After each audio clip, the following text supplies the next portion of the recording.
Hi everybody. The beginning of the month was Feeding Tube Awareness Week, and on my Instagram I started a Q&A, and I said I was going to do a Q&A video that I was going to post on my YouTube channel. I haven't been feeling well. I didn't get to it until now. It is the 27th and I'm just now recording it. Whoops. I'm going to start out by saying I've had a feeding tube of some sort since I was 16 years old. I'm 24 now. I started with an NJ tube, and that is the feeding tube that goes through your nose, down your throat, past your stomach, and into the portion of your small bowel called your jejunum. A month after my NJ tube was placed, we realized how well it was working, and my doctor decided to place what is called a GJ feeding tube. And a GJ feeding tube is a surgically placed feeding tube. It goes right into the abdomen, and it provides access to both your stomach and your intestines. So in one tube, there is a separate tube that branches off and passes through the stomach, and it's threaded into the jejunum. Similar to the NJ, but just it skips the nose and your throat part. I had my GJ tube for quite a few years. Then I went through a mini remission. I had a period of 10 months where I was doing wonderful. I was able to eat all of my calories orally, and my doctor and I both made the mutual decision to pull my feeding tube out, and the stoma closed over. But unfortunately, my symptoms reared their ugly head again and became worse than ever almost a year later, and the GJ had to be put back in. I had that second surgical GJ for quite a few years as well, but I started having complications from that. It began causing something called intussusception, and that is where two portions of the bowel, they telescope in on each other, and it creates a bowel obstruction. Every time I would have intussusception, well, nearly every time, it would occur right where the J portion ended in my jejunum.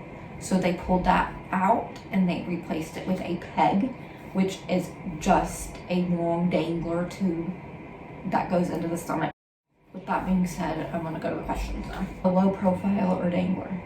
Right now, I have a dangler because I'm using it for venting. The dangler tube to vent better, but when I was on J-tube feedings, I had the GJ button. When my GJ buttons were not working out very well and the balloons kept popping, we did revert to the dangler GJs for a while until the GJ was pulled. But right now, I have a dangler PEG. Has using a G-tube for venting helped your symptoms or discomfort? Yes.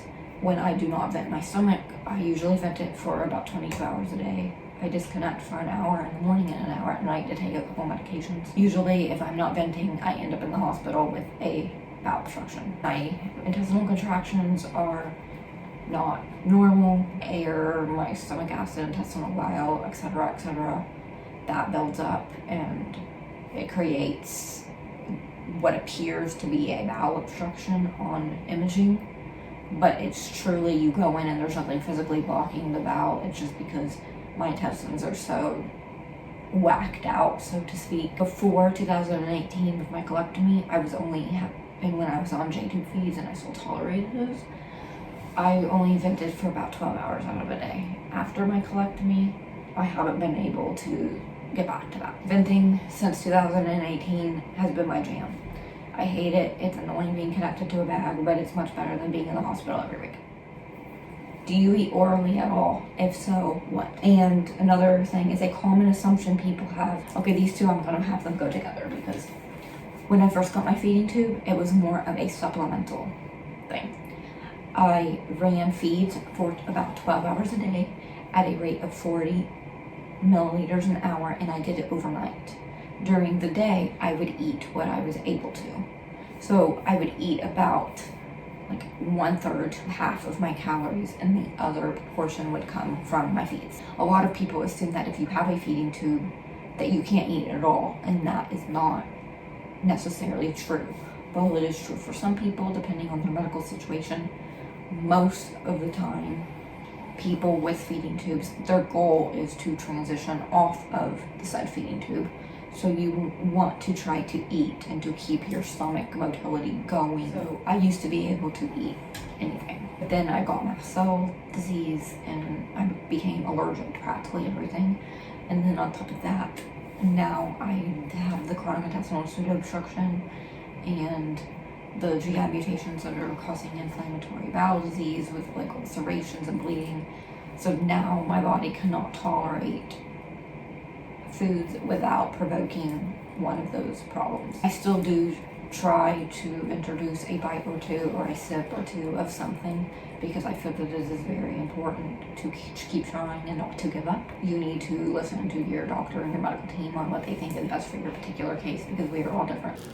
The GI doctor who was on this week thinks that I need to use my gastrointestinal tract to kind of improve the integrity and decrease the likelihood of gut bacteria permeating that bowel wall, which is what I've been trying to do for the last year anyways, but I guess that's beside the point. So while I am still in the hospital and on antibiotics, I was supposed to eat a bite of something or either run feeds, and I opted to do some of this Nautilus vanilla ice cream that I have tried in the past, and I know I don't go into a full tizzy from it, and that's so wise. Earlier in the year, I could do a bite or two of a Publix cupcake because it was soft and I didn't seem to react to it as much, and it vented mostly out.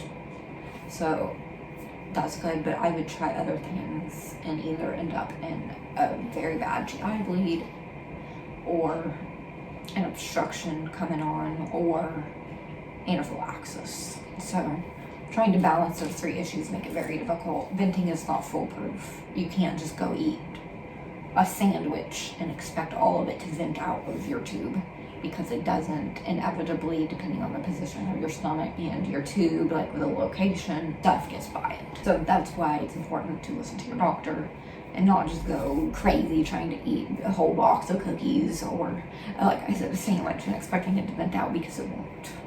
Unfortunately, I started another flare in September and I haven't really been able to tolerate anything, and as I'm going down on some of my medications, my tolerance is less and less. Another common misconception is that feeding tubes are only for feeding, because right now I do not feed through my feeding tube at all. It's primarily for venting. Do you have a J tube or just a G tube?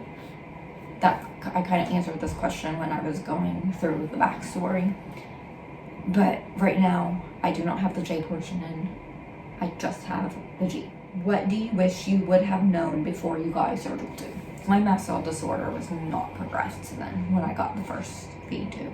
And having that feeding tube, that was the best decision I had ever made in my life. I had so much more energy. My symptoms improved a lot. I had stopped fainting as much. I was able to go out and live life. I was going to the beach and family gatherings, and I could go to school. It was a good deal. But what I do wish that I would have known is that yes, you have all those benefits, and I still stand by that. It was the best decision. I opposed it for a long time. While there are all of those benefits, there are also a lot of negative aspects of living with a feeding tube, and it is not painless. There is some kind of pain from the feeding tube every single day, most of the day, to be completely honest. I don't know if everyone else is like that. Towards the beginning, I had a lot of leaking problems. Stomach acid leaks out from around the tube, and it causes burns around your skin, and those burns, they burn and itch, and it's bleed. There is pain from granulation tissue. The more movement you have throughout the day, the more granulation tissue that builds up. So whereas you are good the first half of the day, by the end of the day, your tube area is very sore from moving. How does your mast cell activation syndrome handle your tube? There are a lot of people that I know that can be allergic to their feeding tubes. Sometimes it's just as simple as a change of brand. Some people tolerate Mickey buttons better than AMT buttons, or vice versa. They tolerate AMT buttons better than Mickey buttons, and they know this by external symptoms like hives or rashes around their stomach. But there can also be, especially the people with GJ feeding tubes, where the actual plastic components that are threaded throughout your GI tract cause a reaction. and they cause internal edema, and that makes your intestines kind of dilate and swell up with a lot of GI pain just where the tube is touching. I can't say that it's necessarily happened to me, but I had a doctor warn me of those potential complications when we were trying to figure out why I was having so many bowel obstructions. Before we found out the cause, we were wondering if, hey, could I be reacting to my feeding tube? If you are very reactive from a muscle standpoint and having those types of issues, then that's something I would look into. But yes, you can be allergic to your feeding tube. I have not been, thankfully. I've been allergic to a lot of other things, but not that. I hope this was helpful for those who had a couple questions, and I am so sorry that it was this delayed.